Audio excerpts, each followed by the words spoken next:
8/66 की प्रातः क्लास चल रही थी, पहले पेज की मध्य में बात चल रही थी। तुम कहते हो हम ब्रह्मा कुमारियों का दिन सत्ययुग त्रेता और रात द्वापर कलियुग। ऐसे तो बाबा बहुत सहज रीत समझाते हैं। जो कुछ शास्त्र आदि पढ़े हुए हो वो सब भूल जाना है। क्यों भूल जाना है? जैसे कोरा कागज होता है तो उस पर जो लिखाया जाता है तो अच्छा दिखाई पड़ता है, स्पष्ट छप जाता है, और लिखा हुआ कागज हो उसके ऊपर लिखा जाएगा तो स्पष्ट दिखाई नहीं पड़ेगा। ऐसे ही बुद्धि, इस बुद्धि में अगर कोई बात अक्ष करनी है तो पुरानी बातें सब निकालनी पड़ेगी, क्योंकि ढेर सारा शास्त्रों का भूसा 63 जन्मों का बुद्धि में पड़ा हुआ है। मन बुद्धि रूपी आत्मा कहो, शीशा कहो, वो मैला हो चुका है। अगर हम परमात्मा की बातों पर विचार करना चाहते हैं तो पुरानी बातों को सारा भूलना पड़ेगा। इन यज्ञ तप आदि से मैं मिलता नहीं हूं। जो मेटेरियल यज्ञ किए जाते हैं उन मेटेरियल यज्ञ की बात नहीं है। ये तो संगम युग में परमात्मा ने ये रुद्र ज्ञान यज्ञ रचा है। इस रुद्र ज्ञान यज्ञ में तन मन धन समय संपर्क सब स्वाहा करना होता है। मैंपन का अहंकार स्वाहा करना पड़ता है। वो तो घृत अर्पण कर देते हैं, डब्बे के डब्बे, सैकड़ों डब्बे घी डाल देते हैं। बाप कहते हैं ये स्मृति रूपी तुम्हारा घी है। इस स्मृति रूपी घी को या याद को एकाग्रता की शक्ति से जब काम में लाएंगे तो तुम्हारी स्मृति रूपी मेधा बढ़ती चली जाएगी। अभी बुद्धि तामसी बन गई, कुछ भी याद नहीं रहता, विस्मृति हो जाती है। अच्छी अच्छी बातों की धारणाओं में विस्मृति रहती है और जो दुष्ट संग मिलता है उसकी विस्मृति रह जाती है। तो बाप कहते हैं ये जो मनुष्यों का पढ़ाया हुआ है वो सब भूल जाओ। यहाँ तो देह सहित जो कुछ भी है, ये अहंकार, मैं बैरिस्टर हूँ, मैं मिनिस्टर हूँ, मैं बड़ा साहूकार हूँ, फलाना हूँ, ये सब कुछ भूल जाना है। बस मैं आत्मा हूँ, मैं ज्योति बिंदु सितारा हूँ, आत्माभिमानी भव।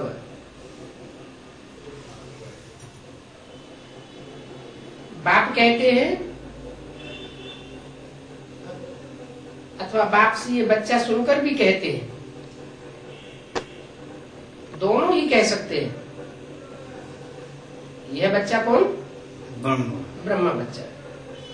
ये ब्रह्मा बच्चा बाप से सुनकर भी दूसरों को बता सकता है।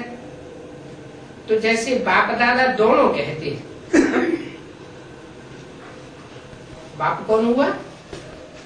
सुप्रीम सोल ज्योति बिंदु शिव, जिसको अपना शरीर नहीं होता, जो अजन्मा कहा जाता है, गर्भ से जन्म नहीं लेता।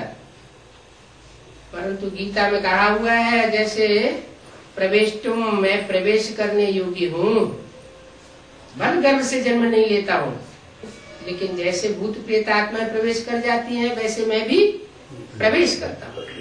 बाकी मेरा प्रवेशता दिव्य प्रकार की है।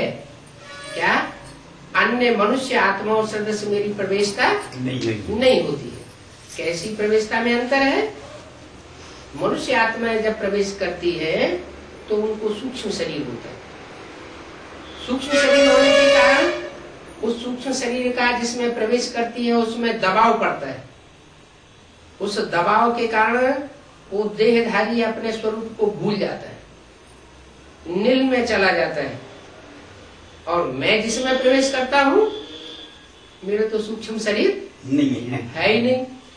तो सूक्ष्म शरीर न होने के कारण मेरी आत्मा हल्की फुल्की है, जिसमें भी प्रवेश करता हूँ तो हल्का फुल्कापन महसूस होता है।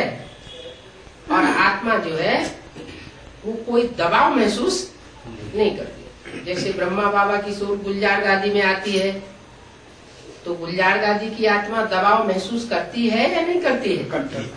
दबाव महसूस करती है, क्योंकि ब्रह्मा बाबा मनुष्य आत्मा है। गलती से लोगों ने ब्रह्मा की सोल को अर्थात कृष्ण की सोल को भगवान मान लिया, लेकिन वो भगवान साबित नहीं होती। क्यों? क्योंकि भगवान गॉड फादर और मनुष्य आत्मा की सोल अलग अलग प्रकार से कार्य करती है। क्या कार्य करती है? सुप्रीम सोल जब प्रवेश करते हैं तो उनकी प्रवेशता से परिवर्तन दिखाई देता है, सुनने वालों में, धारण करने वालों में, यहाँ तक कि उस स्वरूप को देखने वालों में भी परिवर्तन होता है। धीमा धीमा परिवर्तन होता है, एक साथ जम दे जाम दे नहीं होता है। और मनुष्य आत्मा जब प्रवेश करती है तो परिवर्तन नहीं होता। मनुष्य आत्मा की वाणी बड़ी अच्छी अच्छी सुनाई पड़ेगी, भक्त लोग कहेंगे बहुत अच्छा सुनाया, बहुत अच्छा बोला, बहुत अच्छा किया, लेकिन जनरेशन की जो स्वभाव संस्कार की सरणी है वो नीचे गिरती चली जाती है। जैसे ब्रह्मा बाबा में सुप्रीम सोल जब तक प्रवेश करता रहा, ब्राह्मण परिवार उत्तरोत्तर प्रगति को पाता रहा। स्वभाव, संस्कार, सहनशीलता, सौहार्द, ये गुण बढ़ते रहे। और जैसे ही ब्रह्मा बाबा ने शरीर छोड़ा, ब्रह्मा की सोल ने प्रवेश करना शुरू किया गुलजार गादी में, तो वाणी तो बहुत अच्छी सुनाई पड़ती है। क्यों? क्योंकि वो देवात्मा की वाणी है। जो नई सृष्टि शुरू होगी तो उसमें पहली देवात्मा कौन बनेगी? कृष्ण की सोल।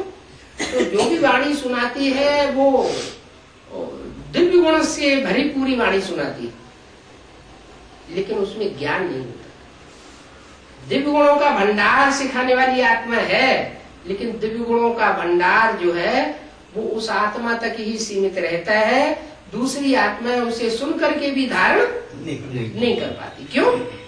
क्योंकि मनुष्य आत्मा की वाणी, मनुष्य आत्मा के सुनाने से आत्माओं के ऊपर कोई असर उतना नहीं पड़ता जितना परमात्मा शिव जब प्रवेश करते हैं, वो जो कुछ सुनाते हैं उस सुनाए हुए का आत्माओं के ऊपर असर पड़ जाता है और परिवर्तन स्पष्ट दिखाई पड़ता है।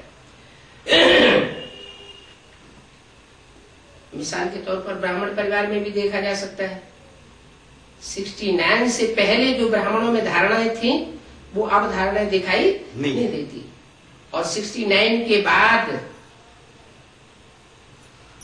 76 तक भी वो धारणाएं दिखाई नहीं गई और लोप होती चली गई। कुछ कतिपय ब्राह्मणों में जिनमें ये निश्चय बुद्धि पक्का हुआ कि परमात्मा शिव फिर से अपने को प्रत्यक्ष कर रहा है, टीचर के रूप में, बाप के रूप में, सदगुरु के रूप में बुद्धि को परिवर्तन कर रहा है, जिन्होंने ये अनुभव किया उनमें परिवर्तन देखने को मिलता है। ये दूसरी बात भी है कि मनुष्य आत्माएं परिवर्तन नहीं कर सकती। परिवर्तन का जादू मनुष्यों की आत्मा में नहीं होता है। मनुष्यों की वाणी में वो परिवर्तन नहीं होता है। जैसे 2500 वर्ष की हिस्ट्री बताती है कि मनुष्य गुरुओं ने जो कुछ भी सिखाया, चाहे शास्त्रों के द्वारा सिखाया, चाहे प्रवचन के द्वारा सिखाया, सुनाया, दुनिया में दिव्य गुणों की धारणा नीचे गिरती गई है या ऊपर उठती गई है? नीचे गिरी। दुनिया नीचे गिरती गई। आपसी स्नेह, प्यार, सौहार्द सब खलास होता है। वो दिव्य गुण दिखाई नहीं देते। हर मनुष्य आत्मा में राक्षसी गुण दिखाई देते हैं। जैसे एक दूसरे को खाना चाहता है, तो परमात्मा बाप ये बात बताते हैं, ये रहस्य बताते हैं कि मेरी दिव्य प्रवेशता में और मनुष्य आत्माओं की प्रवेशता में जमीन आसमान का अंतर है। बताया। तो बाप दादा दोनों कहते हैं, दोनों कहते हैं माना दोनों ज्ञान तो सुना सकते हैं, लेकिन बाप जो ज्ञान सुना सकता है वो और कोई ज्ञान नहीं सुना सकता। अभी तो बाप दादा दोनों कंबाइंड है। कंबाइंड माना एक ही शरीर में दोनों सुप्रीम सोल बाप भी है और एक ही शरीर में दादा, दादा माना बड़ा भाई ब्रह्मा की सोल भी है। बड़ा भाई कौन है इस सृष्टि का? इस सृष्टि पर जब पैदाइश होना शुरू होगी देवताओं की, तो पहला बच्चा कौन पैदा होगा? कृष्ण होगा, दादा कृष्ण पैदा होगा। फिर उसका बाप कौन? कृष्ण बच्चा तो पैदा होगा, बड़ा बच्चा तो है, दादा हो गया, चलो ठीक है, लेकिन उसका बाप कौन? लक्ष्मी नारायण। नारायण बाप हुआ। नारायण बाप हुआ, इसका मतलब नारायण में स्वयं परमात्मा शिव प्रवेश करके बाप का पार्ट, जगत पिता का पार्ट बजाता है। तो अभी ऐसा कोई स्वरूप है जो बाप दादा का कंबाइंड पार्ट बजाता है? व्यक्तित्व है, पर्सनालिटी है। कौन है? कोई गुलजार दादी। तो गुलजार दादी में सुप्रीम सोल की प्रवेशता साबित नहीं होती, क्योंकि मुरली में बोला हुआ है मैं जिसमें प्रवेश करूंगा उसका नाम ब्रह्मा रखना पड़े। गुलजार दादी को कोई ब्रह्मा कहता है क्या? ब्रह्मा कोई नहीं कहता, क्योंकि वो ब्रह्मा साबित नहीं होती। क्या ब्रह्मा माने? काम से भी ब्रह्मा साबित नहीं होती। ब्रह्मा माने बड़ी माँ, नाम से भी साबित नहीं होती। वास्तव में सुप्रीम सोल किसी और मनुष्य तन में प्रवेश कर रहा है। एक तो भारतीय परंपरा के अनुसार नारी चोले में सुप्रीम सोल प्रवेश ही नहीं करता। कहीं सुना कि भगवान नारी चोले में आता है? अगर नारी चोले में परमात्मा आने लगे तो सबसे बड़ा दूषण क्या हो जाएगा?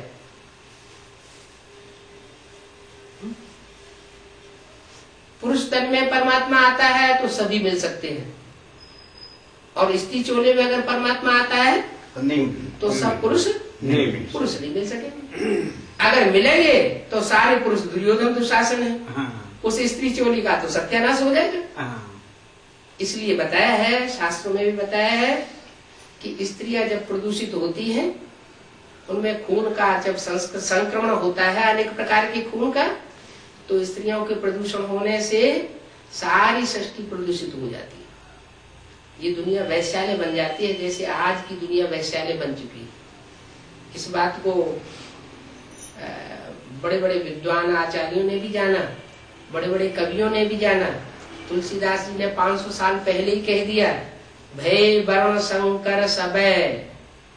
क्या इस दुनिया में कोई ब्राह्मण नहीं रह गया, सब वर्ण शंकर हो गए। वर्ण शंकर जानते हैं? अनेक प्रकार के छोटी बड़ी जातियां मिक्स हो जाती है। ब्राह्मण और भंगी की स्त्री को भगा लाए तो संक्रमण हो गया ना, वो वर्ण संकर संतान पैदा होगी।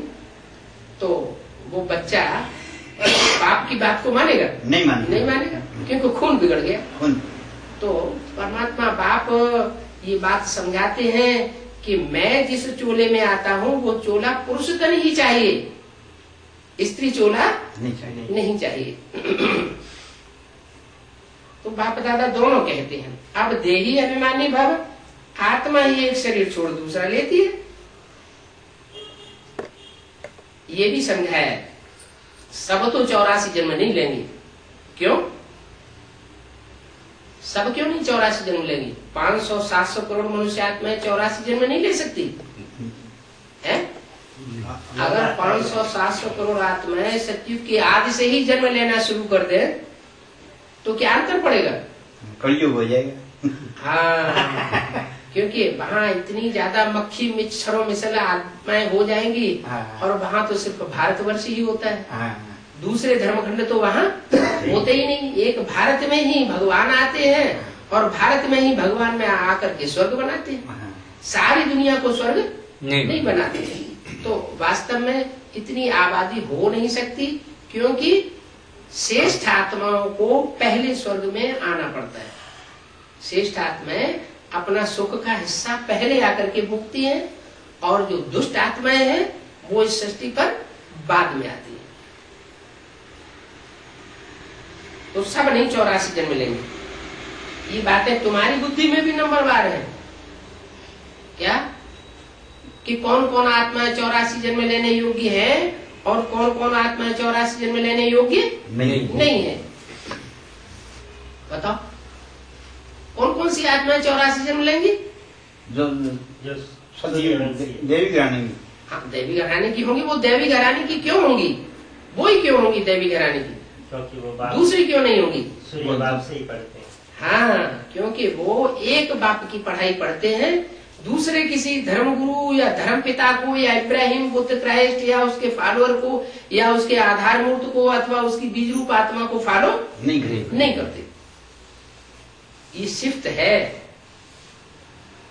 इसलिए बाबा कहते हैं एक से ज्ञान सुनना चाहिए। अगर अनेकों आत्माओं से ज्ञान सुना तो व्यभिचारी ज्ञान हो जाएगा। जब ज्ञान ही व्यभिचारी हो जाएगा तो जनरेशन कैसी पैदा होगी? हाँ, दुष्ट बुद्धि पैदा होगी। तो शुरुआत से ही ऐसा हो जाएगा। परमात्मा बाप आए हैं, वो तो मनुष्य से देवता बनाने आए, मनुष्य से भी नहीं राक्षसों को देवता बनाने आए। तो कितना ज्ञान ऊंचा होना चाहिए और कितना उसमें प्योरिटी होनी चाहिए, उसमें मिक्सचरिटी बिल्कुल नहीं होनी चाहिए। तो जो सर्विसेबल बच्चे हैं उनको इस सर्विस में जरूर लगना चाहिए। कौन सी सर्विस में? समझाने की सर्विस में। ईश्वरीय ज्ञान जो है जैसा मिला है ज्यों का त्यों वो दूसरी आत्माओं को सुनाए। उसका जो अर्थ है उसका अनर्थ न करके बिल्कुल प्योर करके सुनाना चाहिए। अगर उसमें थोड़ा भी अपनी मनमत मिक्स कर दी या मनुष्य गुणों से सुना हुआ मिक्स कर दिया तो वो विष हो जाता है। ये विशेष दुनिया कब से शुरू होती है? क्यों? त्रेता से क्यों नहीं? और धर्म पिता आकर के अपनी मत मिक्स कर देते हैं। और उसकी शूटिंग कहाँ होती है? संगम पर ही उसकी शूटिंग होती है। बाप कहते हैं कि मुरली ही तुम्हारी लाठी है, इस मुरली से ही तुम इसे विषय सागर के पार चले जाओगे। अगर मुरली को तुमने छोड़ा और किसी देहधारी गुरु को पकड़ लिया तो क्या होगा? तो बीच में गिर जाओगे। सर्विस उन्हीं बच्चों को करना चाहिए जो सर्विसेबल है और बाप के प्रति उनका पूरा प्यार है। प्यार कहीं दूसरे देहधारियों में बटा हुआ नहीं है। तुम ब्राह्मण हो ना? कैसे ब्राह्मण हो? मुखवंशावली या कुखवंशावली? ब्रह्मा के मुख से जो बातें निकलती हैं, चलो ब्रह्मा कोई भी हो, ब्रह्मा के तो 4 मुख 5 मुख भी दिखाते हैं। क्या जैसे बोला है मैं जिस तन में भी प्रवेश करूंगा उसका नाम ब्रह्मा रखना पड़े। इसका मतलब वो कोई जरूरी नहीं है कि परमात्मा से एक मुख के द्वारा ही अपना कार्य करता है। वो जरूरत पड़ने पर बदल भी सकता है। मिसाल भी दिया है, जैसे भारत में एक स्त्री मर जाती है तो कहते हैं दूसरी जूती ले लेते हैं। 3-4 शादियां भी जीवन में कर लेते हैं। यह भी पुरानी जूती है, ऐसे मुरली में बोल दिया। बोला है। तो कौन सी पुरानी जूती? मैंने ब्रह्मा जो है वो पुरानी जूती है, उस जूती को बदल करके उन्होंने इशारा दे दिया कि आगे चल के परमात्मा शिव को दूसरी नई जूती भी धारण करनी है। तो जो नया चोला धारण करते हैं तो साफ जाहिर हो जाता है कि परमात्मा शिव के आधार रूप चोले अलग अलग है। यज्ञ के आदमी कितने थे? 2 थे। यज्ञ के आदमी 2, कौन कौन? अच्छे अच्छे बच्चे जो मम्मा बाबा को डायरेक्शन देते थे, ड्रिल कराते थे, टीचर बन करके बैठते थे, उनमें शिव बाबा प्रवेश करते थे। ये मुरली में आया ना। आया। इसका मतलब ऐसे बच्चे थे जिनमें शिव बाबा ने प्रवेश किया था। वो आदि के यज्ञ माता और यज्ञ पिता, जिनके द्वारा ज्ञान का बीजारोपण दादा लेकर आज ब्रह्मा की सूर में भी किया गया। और ब्रह्मा बाबा ने माता के रूप में पूरा पाठ बजाया। जो माता पिता की जो कार्य था, जो कार्य अधूरा रह गया उनके शरीर छोड़ने के बाद, वो कार्य बच्चे ने उठा लिया। भारतीय परंपरा में तो होता है ना ऐसा, माँ बाप शरीर छोड़ जाते हैं तो बच्चा उनका टाइटल ले लेता है। तो ब्रह्मा और प्रजापिता का टाइटल ब्रह्मा बाबा ने धारण कर लिया। प्रजापिता, ब्रह्मा, कुमार, कुमारी ऐसे कहा जाना चाहिए, लेकिन वो तो टाइटल धारी थे ना, ओरिजिनल तो नहीं थे। इसलिए उनके द्वारा पूरी बात समझाने का कार्य नहीं हुआ, उनके द्वारा सुनने और सुनाने का कार्य हुआ। क्यों? क्योंकि वो मनुष्य सृष्टि का पिता नहीं था, मनुष्य सृष्टि का पहला प्रिंस है। पहला प्रिंस होने के नाते वो बड़ा भाई के समान है, लेकिन बाप नहीं। बड़े भाई से कोई वर्षा नहीं मिलता। वर्षा किससे मिलता है? बाप से ही वर्षा मिलता है। तो इस मनुष्य सृष्टि का जो पिता है, यज्ञ के आदि में भी था, वही आत्मा ब्रह्मा बाबा के शरीर छोड़ने के बाद दोबारा यज्ञ में आती है और उसमें परमात्मा शिव प्रवेश कर जाती है। ऐसे भी नहीं कि सन 76 से प्रवेश करते हैं, नहीं। जैसे ही उधर ब्रह्मा बाबा शरीर छोड़ते हैं और सुप्रीम सोल कोई दूसरे बच्चे में प्रवेश कर देते हैं। माना ये संसार रूपी जंगल कभी खाली नहीं रहता है, इसमें एक शेर जाता है तो दूसरा शेर आ जाता है। इसलिए अपने आप त्रिमूर्ति शिव की यादगार में आज तक भी भारतीय परंपरा में नोट हो चाहे स्टाम्प पेपर हो, उसमें 3 शेर दिखाए जाते हैं, ब्रह्मा, विष्णु और शंकर की यादगार। उनमें शेरनियां भी है, शेर भी है। तो ये संसार रूपी जंगल में ज्ञान की ऐसी दहाड़ मारने वाली आत्माएं, जिनकी यादगार में आज भी अशोक की लाट दिखाई जाती है। तो तुम ऐसे ब्राह्मण हो, मुखवंशावली ब्राह्मण हो, कुखवंशावली ब्राह्मण नहीं हो। कुखवंशावली माना जिन्होंने ब्रह्मा बाबा के चिकने चुकुड़े चेहरे को देखा, उनकी गोद का आनंद लिया, देह में आसक्त हुए, लेकिन मुख से निकली हुई वाणी को उन्होंने ध्यान नहीं दिया। ऐसे कुखवंशावली ब्राह्मणों की संख्या ढेर हो जाती है। उनको शास्त्रों में रावण, कुंभकर्ण, मेघनाथ जैसे ब्राह्मणों के रूप में दिखाया गया। वो मुख से निकली हुई वाणी को धारण नहीं करते। चलो सुन भी लेंगे, दूसरों को सुना भी लेंगे, समझ भी लेंगे, दूसरों को समझा भी लेंगे, लेकिन अपने जीवन में वो धारण नहीं करते, उल्टा ज्ञान उठाते। तो ऐसे जो कुखवंशावली ब्राह्मण है, उनकी संख्या बहुत ज्यादा हो जाती है, जिनको महाभारत में दिखाया गया है कि कौरव और यादव ढेर की ढेर तादाद में थे और पांडव सिर्फ उंगलियों पर गिने, 5 उंगलियों पर गिने जाने वाले थोड़े से ब्राह्मण थे। उन थोड़े से ब्राह्मणों का पक्ष जो है परमपिता परमात्मा लेते हैं, और बाकी कौरव और यादव जो है वो टोटल मिला करके उतनी आबादी हो जाती है जितनी आज सारी दुनिया की आबादी। 18 अक्षौणी बताए गए। 18 अक्षौणी की जो संख्या गिनाई गई है, अगर उस संख्या पर ध्यान दें कि इतने घोड़े सवार थे, इतने रथ सवार थे, इतने पैदल थे, इतने हाथी सवार थे, अगर उन सबकी संख्या गिनी जाए तो आज की दुनिया की जितनी संख्या है वो संख्या बनी। अब कहाँ 5 पांडव और कहाँ इतनी बड़ी संख्या, लेकिन सत्य में बड़ी भारी ताकत होती है। और सत्य सिर्फ एक ही होता है। ऐसे भी नहीं कह सकते कि 5 पांडव सत्य थे। वो सत्य को फॉलो करने वाले थे, लेकिन पूरी सच्चाई उनमें नहीं थी, नंबरवार थी। धर्मराजा युधिष्ठिर को कहा जाता है सत्यवादी, धर्मनिष्ठवादी कहा जाता है, लेकिन ऐसा नहीं है कि वो ही अकेले सत्य थे। सत्य जो है वो सिर्फ एक होता है और अटल होता है और कभी चेंज होने वाला नहीं है। वो सुप्रीम सोल शिव, जिसको कहते हैं सदा शिव। जो सत्य होता है वो ही कल्याणकारी होता है। जो असत्य होता है वो कभी कल्याणकारी नहीं हो सकता। तो सत्य शिव सदा शिव जब इस सृष्टि पर आते हैं तो 5 पांडवों को पूरा संरक्षण देते हैं।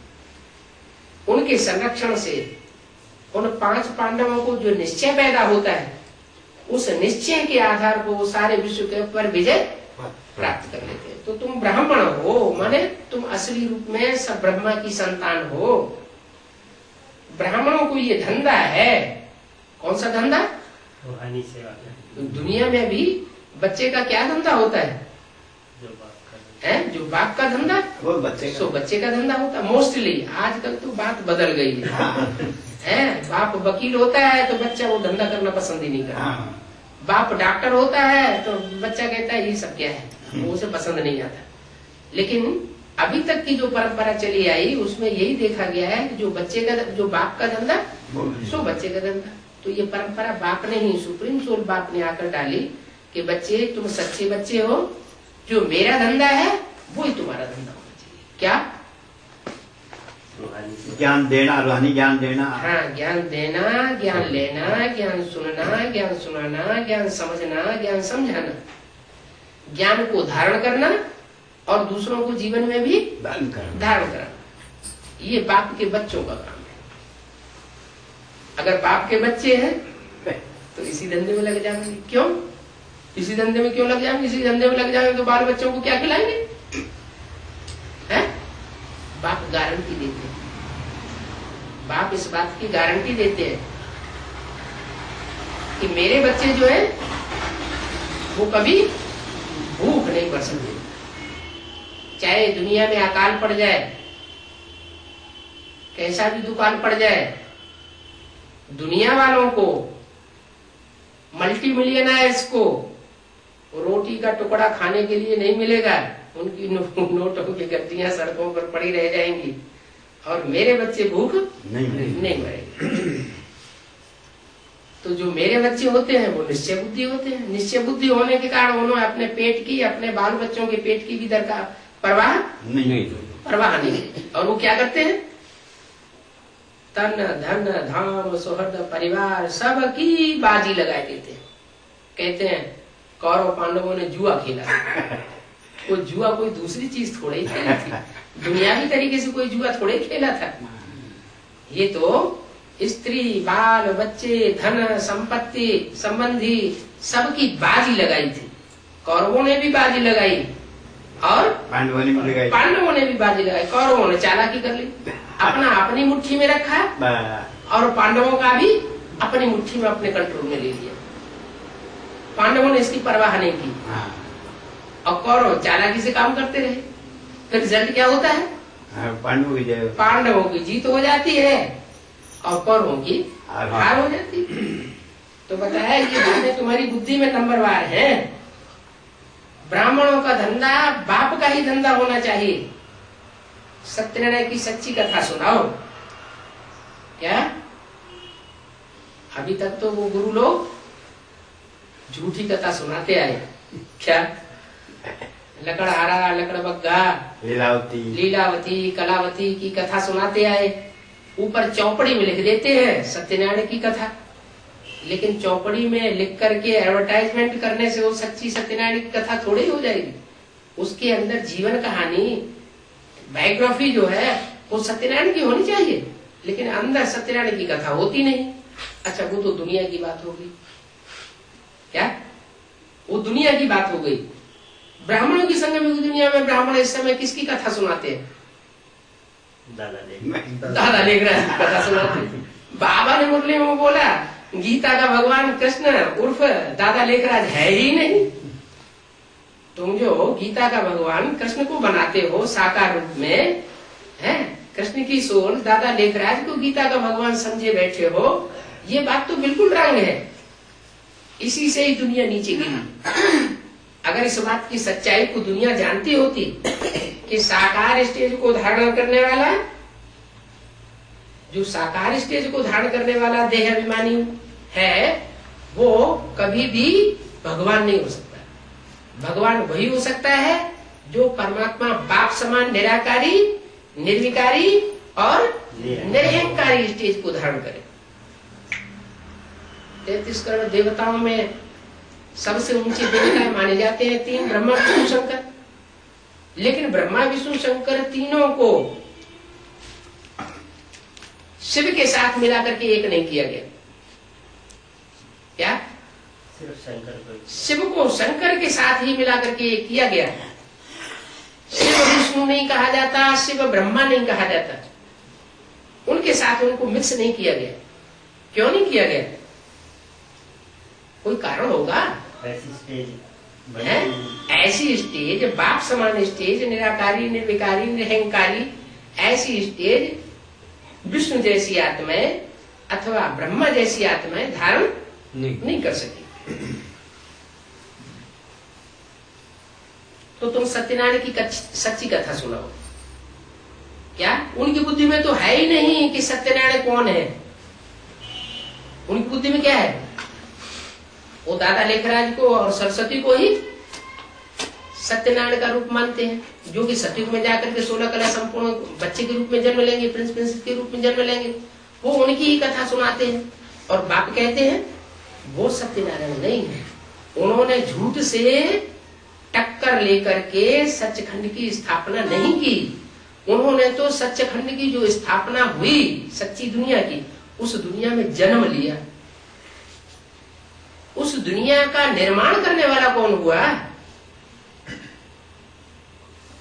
इतनी बड़ी झूठ की दुनिया, सारे ही धर्म जिसमें झूठे हैं, सारे ही राज्य, सारे ही किंगडम जिसमें झूठे हैं, उस झूठी दुनिया में सचखंड की स्थापना करना और सब असत्य धर्मों का विनाश करना। धर्म संस्थापनार्थ है विनाशाय च दुष्कृतम। जो झूठे कर्म करने वाले हैं उनका विनाश करने के लिए मैं आता हूँ। तो किस रूप में आता हूँ? क्या बिंदी रूप में आता हूँ या ब्रह्मा के रूप में आता हूँ? अरे ब्रह्मा तो शरीर छोड़ के चले गए। दुष्कृताओं का विनाश कहाँ हुआ? दुष्टों का विनाश कहाँ हुआ? दमन कहाँ हुआ? सद्धर्म की स्थापना कहाँ हुई? भले मुरली में कहा ब्रह्मा द्वारा मैं क्या करता हूँ? देवी देवता सनातन धर्म की स्थापना करता। अब ब्रह्मा ने शरीर छोड़ दिया तो स्थापना कैसे करेंगे? हाँ, जरूर ब्रह्मा की सोल जो है कोई ब्राह्मण बच्ची में प्रवेश करती है और प्रवेश करके वो सारी जगत की जो अम्मा के रूप में आज भी भारत में पूजी जाती है, उसके द्वारा स्वर्ग की गेट का उद्घाटन कराते। वो जगदम्बा भी अकेली नहीं होती, उसकी भुजाएं भी होती हैं, उसके समान पुरुषार्थ करने वाली भुजाएं भी होती हैं, जिनके साथ मिलकर के वह स्वर्ग का गेट खोलने के निमित्त होती है। अब उसको चाहे जगत की अम्बा कहो और चाहे ब्रह्मा कहो, क्योंकि ब्रह्मा की सोल उसमें प्रवेश है। जो जगत की अम्बा है, सारे विश्व की अम्बा है, वो वास्तव में ब्रह्मा है। हाँ, ये जरूर है कि ब्रह्मा उर्फ दादा लेखराज के चोले के द्वारा उन्होंने सहन शक्ति का पाठ बजाया और जगदम्बा के द्वारा वह असुर संहारणी का पाठ बजाती है। जो स्थापना करता है वह फिर विनाश भी करेगा। स्थापना भी आत्मा करती है, विनाश भी आत्मा करती है और पालना भी आत्मा करती है। तो हर मनुष्य आत्मा को 3 कार्य करने होते हैं। हर मनुष्य आत्मा में अपनी अपनी दुनिया समाई हुई है, तो अपनी अपनी दुनिया का निर्माण करना, अपनी आसुरी दुनिया का विनाश करना, अपनी श्रेष्ठ दुनिया की पालना करना हर मनुष्य आत्मा का काम बन जाता है ना। ये जो सर्विस बाप बताते हैं सत्यनारायण की सच्ची कथा सुनाने की, वो तुम्हारी बुद्धि में है। उन आसुरी ब्राह्मणों की बुद्धि में वो सच्ची सत्यनारायण की कथा नहीं है। क्यों? क्योंकि उनकी बुद्धि में तो है कि ब्रह्मा बाबा पुरुषार्थ करके नर से क्या बनेंगे? नारायण बनेंगे। ब्रह्मा बाबा नारायण बनेंगे, प्रिंस बनेंगे, बच्चे के रूप में जन्म लेंगे। उनकी बुद्धि में ये बात नहीं कि वो पुरुषार्थ करके नर से नारायण बनेंगे, बनने की सवाल ही नहीं। क्योंकि उन्होंने बाप समान पुरुषार्थ नहीं किया, पुरुषार्थ करके बाप समान स्टेज को धारण नहीं किया। तो जो बाप समान स्टेज को धारण करने वाला है वो नारायण बनता है। इसलिए मुरली में बोला सबसे अच्छा पुरुषार्थ है नारायण को याद करना। क्या? अब नारायण को तभी याद करेंगे जब पहचानेंगे कि नारायण बनने वाला कौन है और सतयुग का कौन सा नारायण है। किसको याद करना है? अव्वल नंबर को याद करना है, द्विम नंबर को याद करना है, 8वें नारायण को याद करना है। याद किसको करना है? जो नर से डायरेक्ट नारायण बनता है। इसी जन्म में पुरुषार्थ करके अपने शरीर को कंचन काया बना करके सारी सृष्टि को रिजुविनेट करता है और कराता है। वो सत्यनारायण के स्वरूप को याद करना है, क्योंकि उससे ऊंचा तो और कोई लक्ष्य होता ही नहीं।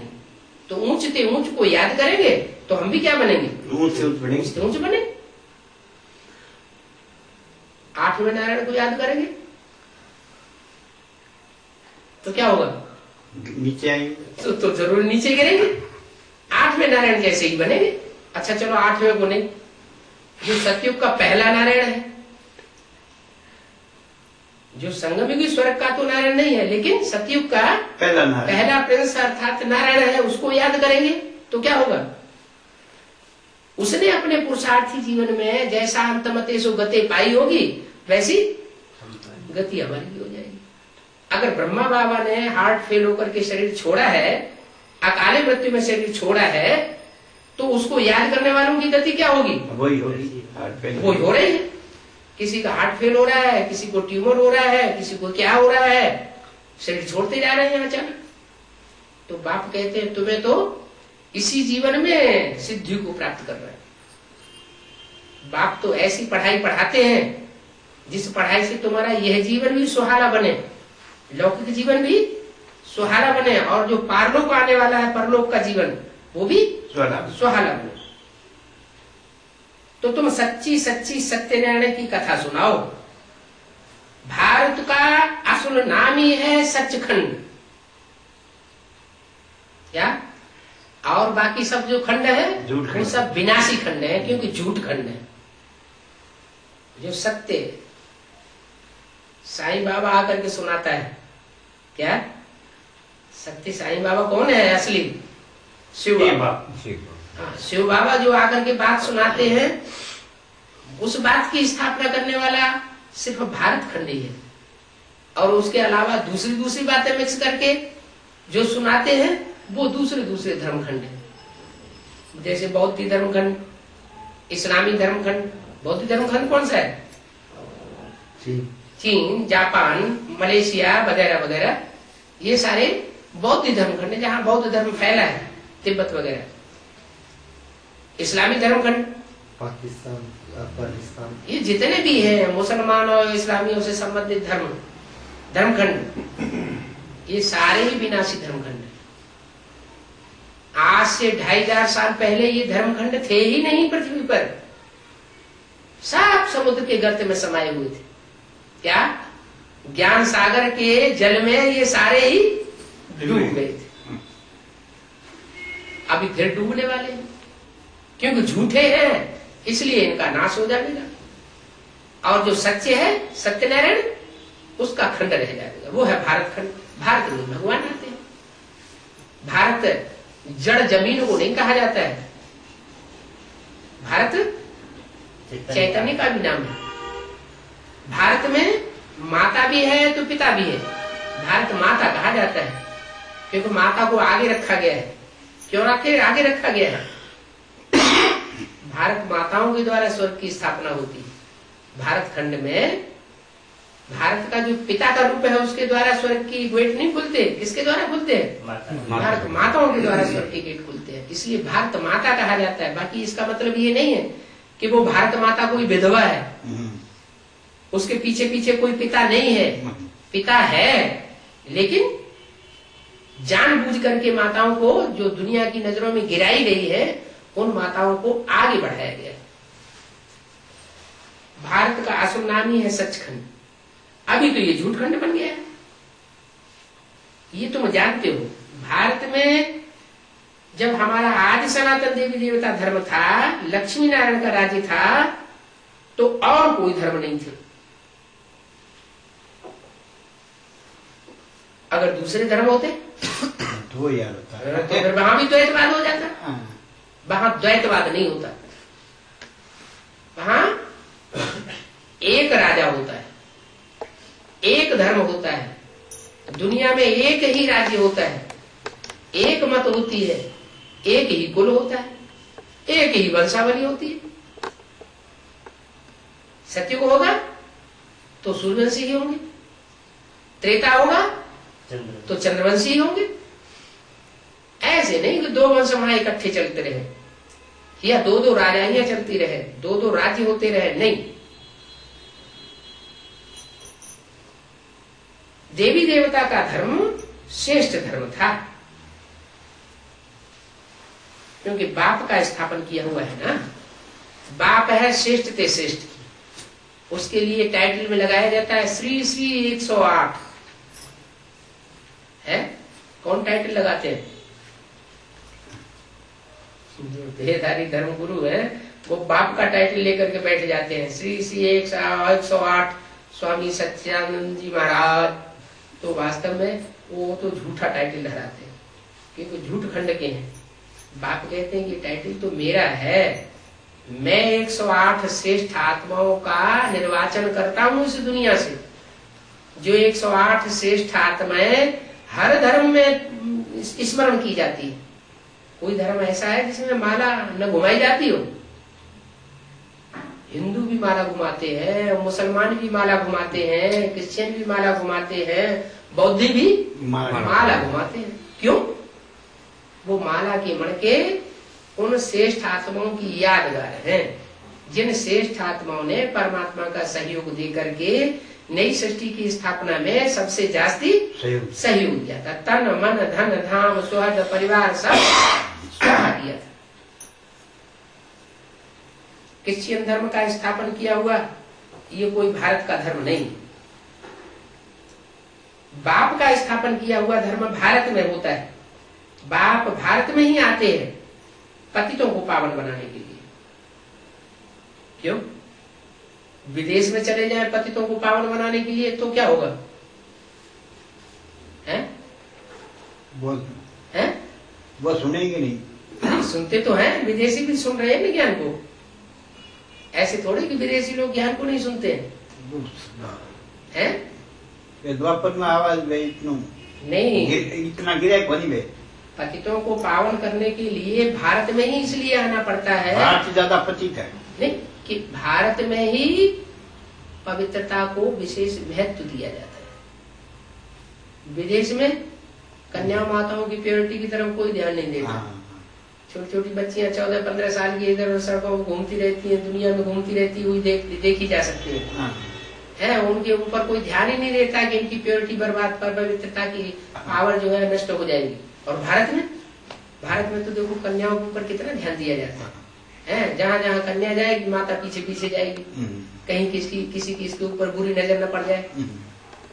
तो भारत में पवित्रता के लिए विशेष मान है। सन्यासी भी जब नव दुर्गा पूजन करते हैं तो कन्याओं के पांव छूते हैं। क्यों? क्योंकि कन्या पवित्र होती है, उसमें प्योरिटी की अकूत पावर होती है। ये अकूत पावर जो है पवित्रता की, वो ईश्वर के कार्य में सहयोगी बनती है। क्या कोई सामान्य पुरुषों के, मनुष्यों के कार्य में सहयोगी नहीं बनती है? किसके कार्य में सहयोगी बनती है? भगवान के कार्य में सहयोगी बनती है। और ये पवित्रता के बल से ही दुनिया के सारे काम होते हैं। सत्य को त्रेता में वो कोई कमाई करता है क्या? वहां कोई कारखाने चलाता है क्या? कोई खेती करता है क्या? बागवानी करता है क्या? फिर क्या खाते हैं? प्राकृतिक तस्वीर।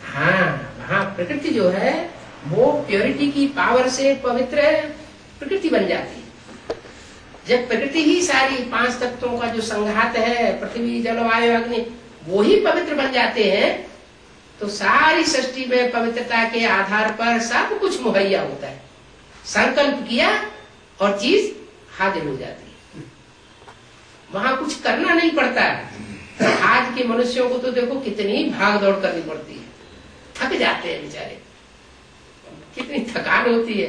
और सिर्फ एक आदमी परिवार का नहीं कमाता, परिवार के सारे सदस्य कमाते हैं, मेहनत करते हैं, तो भी उनको जो सुख शांति प्राप्त होनी चाहिए वो प्राप्त नहीं हो पाती। तो भारत में भगवान आते हैं, विदेशों में भगवान नहीं आते हैं, क्योंकि भारतवासियों को पवित्रता की विशेष कदर है। भले बहुत पतित बन गए हैं, कुसंग में आने के कारण पतित तो बन गए हैं, लेकिन ऐसा नहीं कि उनकी बुद्धि में पवित्रता के प्रति मोह नहीं है। मोह है और प्यार भी है, लेकिन मजबूर हो जाते हैं संग के रंग से, कुसंग से वो अपने को पावन बना नहीं सकते, क्योंकि गुरुओं की उल्टी मत मिलती है। अब बाप आकर के बताते हैं, बच्चे मुझ एक में मन लगाओ और सबसे बुद्धि योग सिर्फ एक जन्म के लिए तोड़ दो। अनेक जन्मों के लिए नहीं कहता हूँ, हर युग में मैं आता ही नहीं हूँ। 24 अवतार लेने की मेरे को दरकार ही नहीं है। जब ये सृष्टि पूरी पतित बन जाती है कलयुग के अंत में, तब इसको आकर के पतित से पावन बनाता हूं।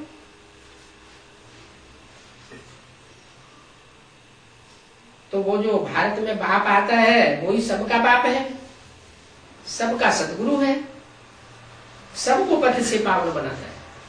सारी सृष्टि पतित बन जाती है, सारे मनुष्य मात्र पतित बन जाते हैं, तो वो आके सबको पावन बनाता है। बाप भी है, टीचर भी है, सदगुरु भी है। क्या ऐसे दुनिया में होता नहीं क्या कि जिसका बाप बाप भी हो, टीचर भी हो और सदगुरु भी हो? यहाँ की विशेषता है कि एक ही पर्सनालिटी है, व्यक्तित्व तो एक ही है, लेकिन वो बाप के रूप में भी पार्ट बजाता है। माना बाप के रूप में बच्चों को जन्म भी देता है। हर बच्चे को अपने पार्ट की याद आएगी कि मैं आत्मा ये अमुक देवता बनने वाला हूं। तो बच्चे के रूप में जन्म मिला ना। मैं आत्मा इस सृष्टि रूपी रंगमंच पर कौन सा श्रेष्ठ से श्रेष्ठ पार्ट बजाने वाली आत्मा हूं। आज में मेरा नाम क्या था जब सृष्टि की आदि हुई थी, और अंत में मेरा नाम जब संगम युग में परमात्मा बाप आते हैं तब मेरा नाम शास्त्रों में क्या प्रसिद्ध होता है। वो दोनों ही रूप, और दोनों ही रूप नहीं, हर जन्म में जो भी चोले धारण किए हैं, हर आत्मा को स्मृति आती है कि मैंने इस तरीके से जन्म ली। इसलिए अर्जुन को क्या कहा, हे अर्जुन तू अपने पूर्व जन्मों को नहीं जानता है, मैं तेरे को बताता हूं। तो एक एक को बताएगा क्या बैठ के? एक एक को नहीं बताता है, वो तो एक ऐसा तरीका बता देता है, एक फार्मूला बता देता है ज्ञान का। उस फार्मूले को, ज्ञान के फार्मूले को जो अपने जीवन में धारण करते हैं, अभ्यास करते हैं, उनके अंदर वो अपने जन्मों को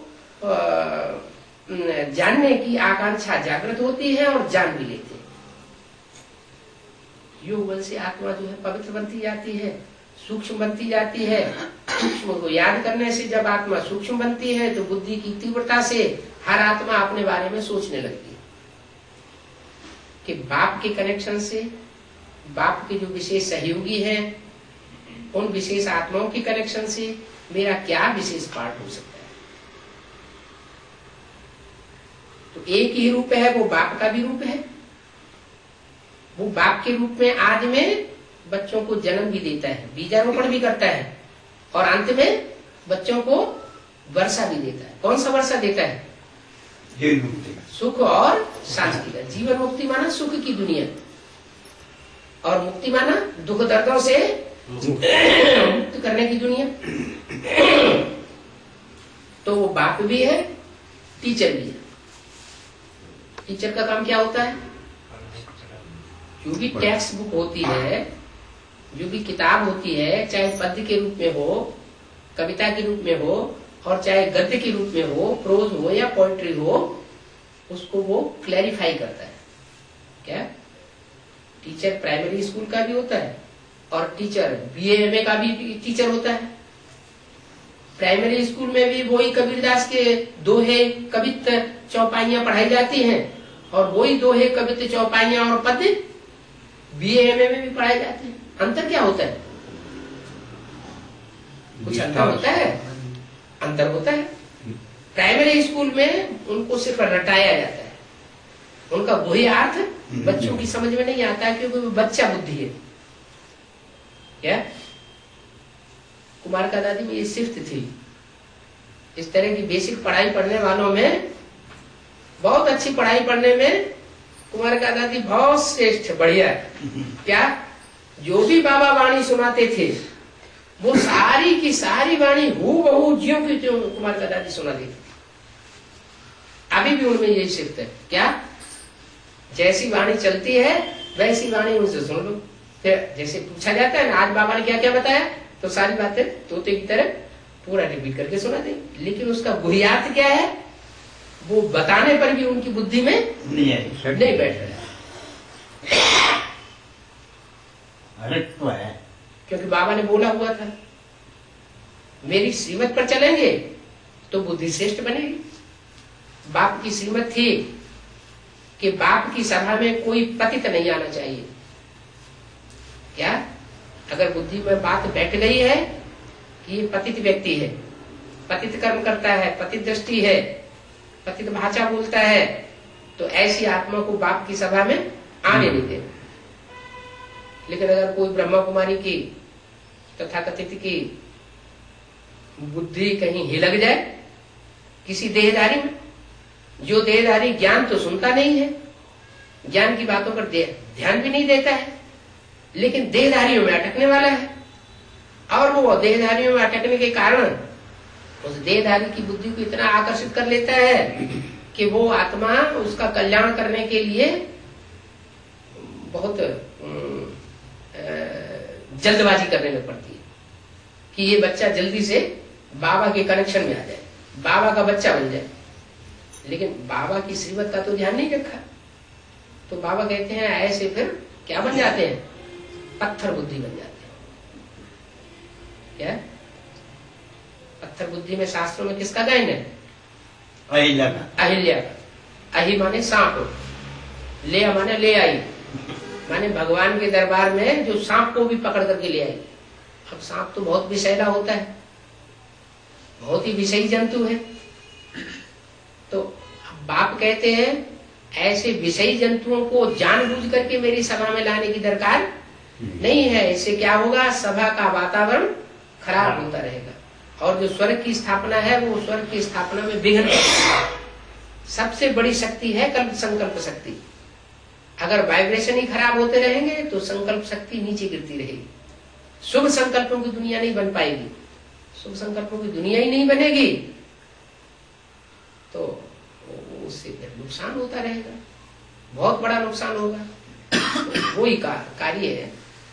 बाबा के सामने जिन बच्चों ने किया तो उनको ये दोष लग गया, तो पत्थर बुद्धि अहिल्या बन जाते हैं। कितना भी उनको बाबा का ज्ञान सुनाओ, एडवांस नॉलेज सुनाओ, उनकी बुद्धि में नहीं बैठे, बैठ नहीं सकता, वो टस से मस हो नहीं सकते। तो श्रेष्ठ धर्म की स्थापना उनके द्वारा कैसे होगी? उनकी बुद्धि ऐसी बनी हुई है। वो तो जब भी आएंगे तो कुछ न कुछ अपनी मत मिक्स ही करके सुनाएंगे। जैसे मुरली में बाबा ने कभी कहा कि 5 बार बाबा को याद करना चाहिए दिन में, नहीं है? कभी मुरली में ऐसे बोला कि दिन में 24 घंटे में 5 बार सिर्फ याद करना है? क्या बोला इस संबंध में?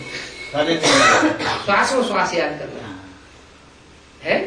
घड़ी घड़ी बाबा को याद करना है। हाँ, लेकिन डायरेक्शन क्या दिया गया? 5 बार 5 बार याद करना। तो ये संस्कार कहाँ से आया 5 बार याद करने का? मुसलमान लोग बड़े नवाब। इससे साबित हो गया कि जिस आत्मा ने ये डायरेक्शन दिया वो मुसलमान धर्म की आत्मा साबित हो जाती है। ब्रह्मा बाबा ने मम्मा के शरीर छोड़ने के बाद मम्मा के शरीर को लेक में जाकर के दफन किया। कोई वहां कब्र बनाई क्या? नहीं। कोई यादगार बनाई क्या? यादगार कौन से धर्म में बनाई जाती है? मुसलमान जो होते हैं, क्रिश्चियंस जो होते हैं, वो कब्रिस्तान बनाते हैं और वहां वो यादगार मॉन्यूमेंट बना के खड़ा कर देते हैं। ब्रह्मा बाबा का शरीर छूटा तो शरीर छोड़ने के बाद उनका मॉन्यूमेंट वहां कहां पर? पांडव भवन के आंगन में वो मॉन्यूमेंट बना के खड़ा कर दिया गया। भाप कहते हैं कि मैं ये सब बातें नहीं बताता, ये मनमत की बातें हैं। मैं जो बताता हूं अगर उसी मत पर कोई चलता रहे तो वो देवी देवता सनातन धर्म में ही जन्म जन्मांतर आता रहेगा। शरीर रहते वो दूसरे धर्म में कन्वर्ट होने वाला नहीं बन सकता। इसलिए जो दूसरे नारायण हैं सतयुग के, सतयुग में तो 8 नारायण होते हैं ना, संगम युग का मिला के 9 नारायण हुए। तो जो दूसरे नारायण होते हैं जो 16 कला संपूर्ण नहीं बनते हैं, वो कमजोर आत्मा होने के कारण, क्योंकि पूरी श्रीमत को फॉलो नहीं किया है, इसलिए वो दूसरे धर्मों के आधार बन जाते हैं। जो दूसरे धर्म पिताएं आते हैं वो उन नारायणों में प्रवेश कर जाते हैं। प्रवेश करने के आधार पर वो जब मुखिया को ही कन्वर्ट कर लेते हैं तो उनकी सारी प्रजा सतयुग की उसी धर्म में कन्वर्ट हो जाती है। तो ये शूटिंग हो रही है इस समय। इसलिए बाबा ने बोला है कि जो जिस धर्म का होगा वो उसी की बात मानेगा। क्या? अगर कोई इस्लाम धर्म का होगा तो इस्लाम धर्म में जो कन्वर्ट होने वाले दीदी दादी दादाएं होंगे उन्हीं की बात मानेगा, दूसरों की बात नहीं।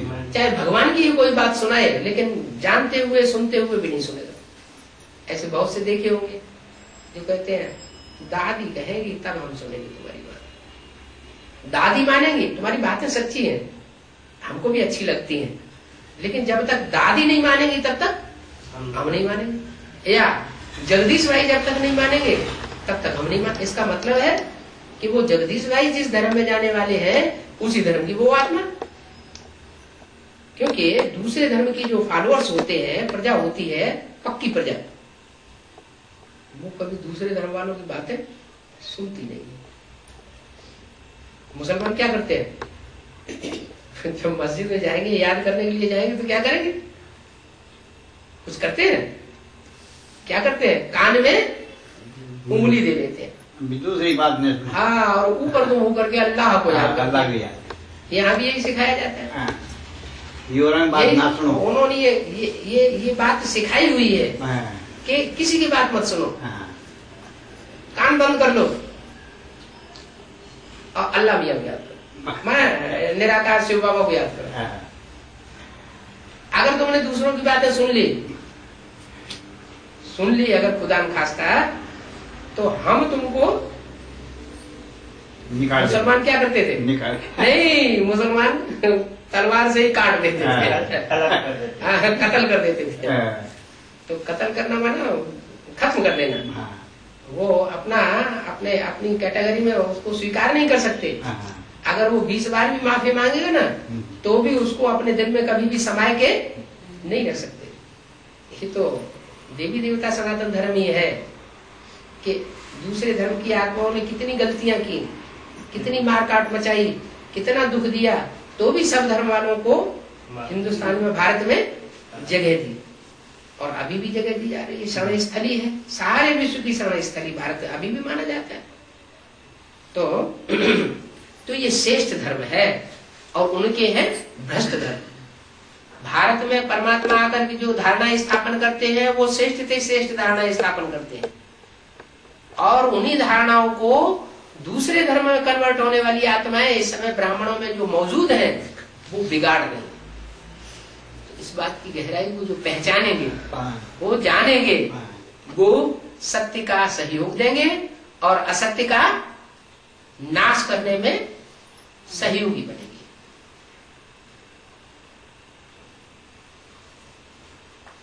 शिव की पूजा भी सब करते हैं। सब करते हैं माना उस निराकार को समाज सारी दुनिया मानती है, लेकिन निराकार को मानती है, सारी दुनिया साकार को नहीं मानती। वो सिर्फ भारतवासी है। देवी देवता सनातन धर्म की आत्माएं जो साकार को भी मानती है और निराकार को भी मानती है। वो जानती है कि जो निराकार है सोई साकार है, जो साकार है सोई निराकार। उन दोनों में कोई भेद नहीं है। सगुण है अगुण है नहीं कछु भेदा।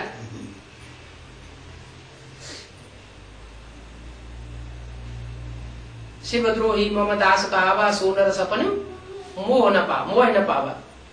माना शिव जो निराकार है, अगर उसका कोई द्रोह करता है तो साकार राम भगवान को प्राप्त नहीं कर सकता।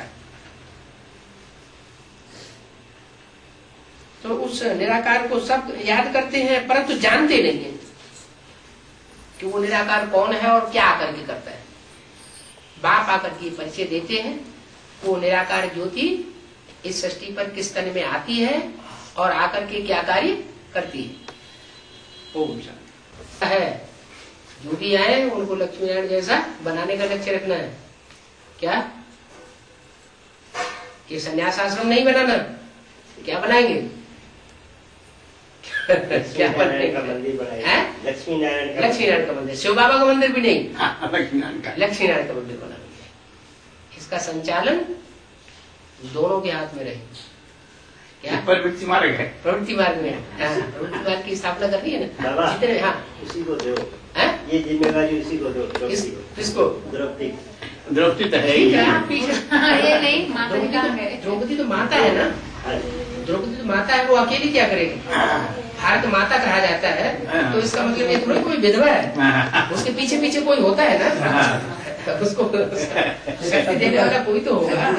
आज की पति दुनिया में स्त्री जाति जो है वो बिना पुरुष के संरक्षण के रह नहीं सकती।